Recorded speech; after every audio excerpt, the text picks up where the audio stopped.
Hi, John Sortino here again, your course coach, coaching you to becoming an entrepreneur coach for kids. Lesson 5, different types of kids make different entrepreneurs. As a parent of 3, I can attest that each of my children learn school lessons differently. And what this lesson is on is how different types, even kids who are failing in school, can become entrepreneurs. There are different types of entrepreneurs. For example, the ones who are good in math kind of make good financial or marketing people. The organized types like to keep track of records, make good operations people. And creative types, they're kind of good at thinking out of the box. They make great advertising, marketing people. When a person gets to the point of starting his or her own business, one important piece of starting that business is setting up an organizational chart.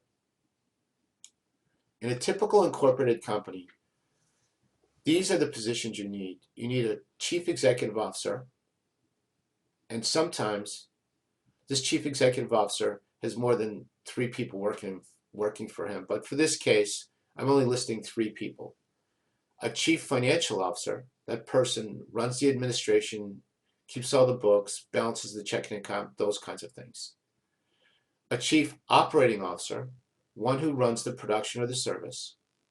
And a chief marketing officer, one who handles all advertising based in marketing and who's responsible basically for bringing on all the sales. Many times when someone starts off in their business, they have to do all 4 jobs: be the boss, financial officer, operating officer, and marketing officer. Again, the CEO is the most important, so the founder usually becomes the CEO. The CEO should be looking for partners or people to work with who are good at the things he or she is not good at. Sometimes it is 2 partners who agree to start a new company. Let's say 2 good friends. Let's say for this example, the 2 people get together to open up a restaurant. One person might be good at food, and one person is probably good at operations. And from that, you build an organization chart so you don't do the same jobs. Then you list all the things your business has to do. Who does the advertising, the sales, the books? Who buys the supplies? Who does the inventory? And you put a name next to that job. Now, the point here is no matter if you were the person with the money who founded the business, or the person who's a creative person, or the person who knows how to sell, any one of them can be the CEO or the boss. With kids, some are really organized and smart. Albert is the CEO of a design company in my class.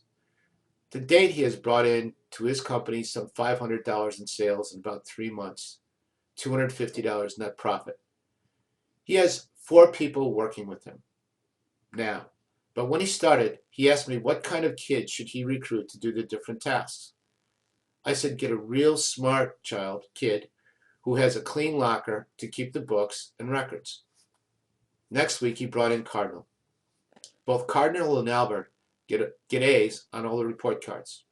But Albert is definitely the boss. He likes to be the boss, he has a vision, and he works at it. Not all the students in my class are like Albert. Some don't pay attention, they're kind of fooling around a lot, and they get C grades. I think the kids that don't pay attention have dyslexia or some other so-called learning disorder.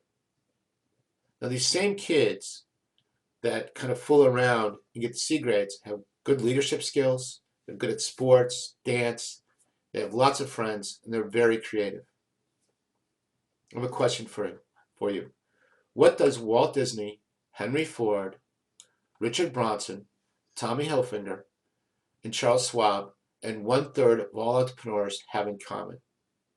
The answer is dyslexia. This is from an article by Gabriella Coppola about why dyslexics make great entrepreneurs. Paul Orfalea, who founded the copy and graphics chain Kinko's 37 years ago, has both dyslexia and attention deficit hyperactivity disorder. He proudly attributes much of his business success to an inability to do the things most others can. He says, I would always hire people who didn't have my skills, he said. My secret was to get out of their way and let them do their jobs. He likes to think about C students this way. You know what's great about a C student? They have risk reward pretty much well wired, he says. A students are always putting in a maximum effort, and C students say, well, is it really worth it putting in a maximum effort? When Alan Meckler, the CEO of IT and online imaginary hub Juniper Media, was accepted to Columbia University in 1965, the dean's office told him he had some of the lowest college boards of any student ever admitted. He said he got 405 or 410 in English. In those days, he said you got 400 for just putting your name on the exam properly. Yet he likes to brag or boast that he was on the dean's list every year. And he won a prize for having the best essay in American history in his senior year.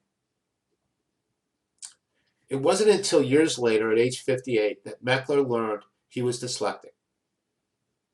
He struggles with driving directions and interpreting charts and graphs. He prefers to listen to someone explain a problem to him rather than sit down and read 20 pages describing it. A study found that 35% of entrepreneurs in the U.S. show signs of dyslexia, compared to 20% in Britain. The study attributes the gap to a more flexible education system in the U.S. versus a rigid tracking in British school system and better identification methods of dyslexia in the United States. Most of the people in our study talked about the role of the mentor and how important the mentor was in these entrepreneurs' life, mentor or coach, which is what I'm trying to encourage you to become. The whole article is a part of the homework, so please check it out. It's a very interesting article. Warren Buffett is in the Smart Bright group. I mentioned earlier I'm reading his book Snowball. He had great grades in elementary school, but when he got to high school, he was not as motivated. But he knew he can get all A's. Warren loved to read. He considered himself one of the smartest kids who did not have to work hard to get good grades. What motivated Warren was money and how to buy stocks in companies who were selling their stock below the price they should be asking. One of the first stocks Warren bought was Geico.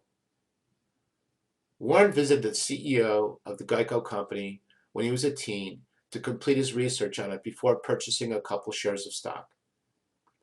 Warren's research showed Geico was selling its stock below the price they should. Warren made a lot of money off of Geico stock. Okay, this in review. Warren Buffett went to Columbia in New York City. So smart kids who get good grades in school should be encouraged to go to good schools. Great schools like MIT, Columbia, Harvard, Stanford are all well known for the alumni who became entrepreneurs. For example, Tom Edison, Bill Gates, and Steve Jobs all went to MIT and my town of Cambridge. Kids who fail or get C grades are unmotivated by school. They, however, can be motivated from a mentor or coach who cares about them. All types of kids make good entrepreneurs. And I like to say, if you could see the future, if these kids can see the future, their grades will go up because they are getting the skills they will need to run their business later in life. Thanks for listening. See you all in Lesson 6, the 5 qualities of great leaders. Your homework this week is to watch the movie about dyslexia. It just came out last year. It's called The Big Picture. Some little facts about the movie. Though up to 20% of students are dyslexic, many pass through school unidentified, misunderstood, and are performing below their potential. Paradoxically, these disorders are often found in highly intelligent, creative minds and can also be seen as a gift because many people with dyslexia naturally think outside the box and see the big picture. And they find alternative solutions to problems that others might not see. This movie is directed by James Redford, and it's a personal, touching, and sometimes humorous look at this developmental reading disorder. And he offers a broader and clear view of the minds of people with dyslexia. He spotlights a cross-section of individuals, including Redford's own son, Dylan, and he features interviews with notable dyslexics, including Charles Schwab, Richard Bronson, high-profile lawyer David Bowie, and California Lieutenant Governor Gavin Newsom. The film reveals how an individual's unique strategies for coping can help lead to a successful life. See you all lesson 6. That's all for now. Thank you. Bye. Hi, John Sortino here again.